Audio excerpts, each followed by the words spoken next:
तेंदुए के हमलों में घायलों की बढ़ रही संख्या। 2009 में 302 लोग तेंदुए के हमलों में घायल।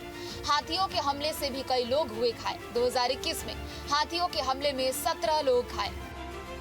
बरसात का सीज़न ओवर होता है, कई जगह पर जो है बहुत ज़्यादा झाड़ियाँ और ऐसे आपको कवर जानवर को आराम से मिल जाते हैं जहाँ वो घात लगा करके बैठ सकता है।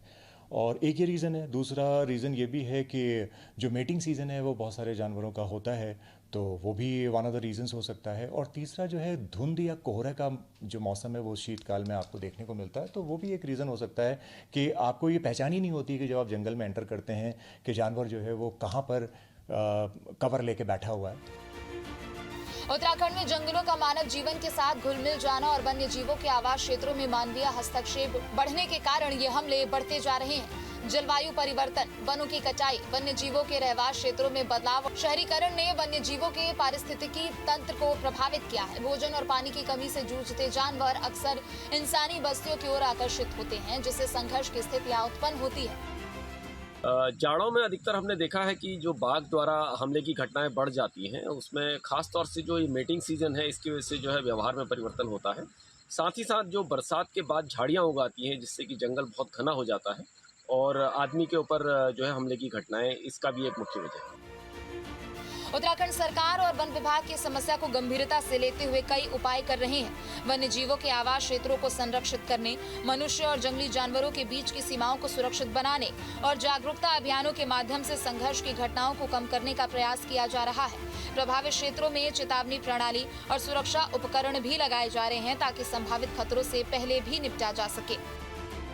उत्तराखंड में मानव वन्यजीव संघर्ष एक बहुत बड़ी चुनौती सरकार के लिए भी और आम आदमियों के लिए भी बनकर उभरा है। पिछले 24 साल की अगर हम बात करते हैं तो मानव वन्यजीव संघर्ष में 1198 लोगों की मौत हुई और इनमें सर्वाधिक मौतें तेंदुआ, लेपर्ड और हाथी इनके टकराने से हुई, इनके हमले से हुई है। और इसके अलावा एक बहुत चौंकाने वाला आंकड़ा है कि 24 साल में 200 लोग सांप के काटने से भी मरे हैं। तो ये भी एक बड़ी समस्या बनकर यहाँ पर उभर रही है। तो जो वन्य जीव और मानव संघर्ष है तो इसको रोकने के लिए सरकार ने इंतजाम तो किए हैं, लेकिन लगातार लोगों की जानें जा भी रही हैं। मुआवजे का ऐलान तो किया है, मुआवजा मिल भी जाता है, लेकिन लोगों के मरने के बाद उनके परिवार की क्या स्थिति होती है ये जांचना बहुत ही आवश्यक हो जाता है।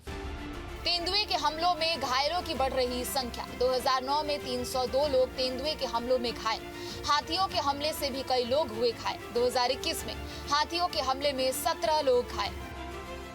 फिलहाल जो ये वाइल्ड लाइफ का जो स्ट्रगल है ह्यूमन के साथ, ये बहुत ही एक बड़ा चैलेंज यहाँ राज्य सरकार के लिए बन गया है। अपने सहयोगी कैमरामैन सोनी कुमार के साथ न्यूज स्टेट के लिए देहरादून से अजीत सिंह राठी। न्यूज नेशन अब व्हाट्सएप पर खबरों की ताजा अपडेट के लिए न्यूज नेशन के इस QR कोड को स्कैन करें।